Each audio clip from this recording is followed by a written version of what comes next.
Welcome to Frank Bruno Law. I am Frank Bruno. I'm going to finish my story. Yesterday I spoke with a prospective client about estate planning documents, and she related a story to me in that she was a Queens resident, New York resident. She and an ex-husband had gotten separated here in New York, and the gentleman moved down to Georgia. And while there, I don't know the period of time, he got an attorney and he completed the divorce documents. So what that means is that took the separation agreement on consent, converted it to a divorce. In the separation agreement, I haven't read it, it was explained to me that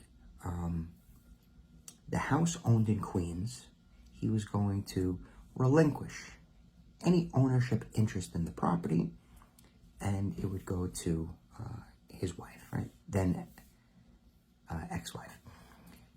Now, when you do something like that, it just doesn't happen by magic. It doesn't happen automatically. It doesn't happen like it's not self-executing.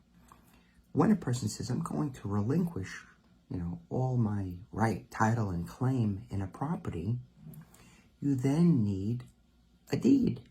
And you need transfer documents to go from husband and wife to just wife, right? So husband and wife to now single person. And that was never done. So when the husband secured the attorney in Atlanta, did all the paperwork, she signed, they're now divorced. And they were divorced a number of years ago. What happened is,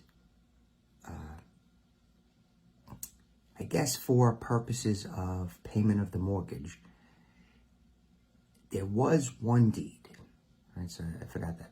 Went from husband and wife as a joint unified couple to, name of the gentleman, name of the lady, and they owned it as tenants in common.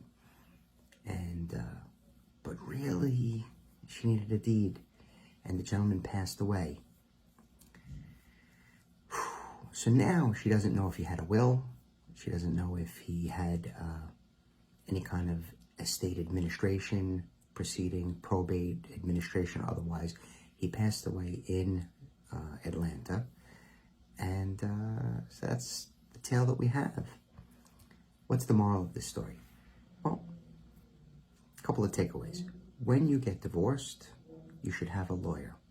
If she had a lawyer at the time, I would believe that the deed would have gotten prepared, executed, and recorded at that time. It would have saved her a lot of time, effort, and trouble now. They did have children in common, but the children in common didn't inherit anything, or at least if there was a probate proceeding, those children had not been made aware of it. Now, according to New York law, the children would have had to be notified, would have had, right, they should have gotten notice.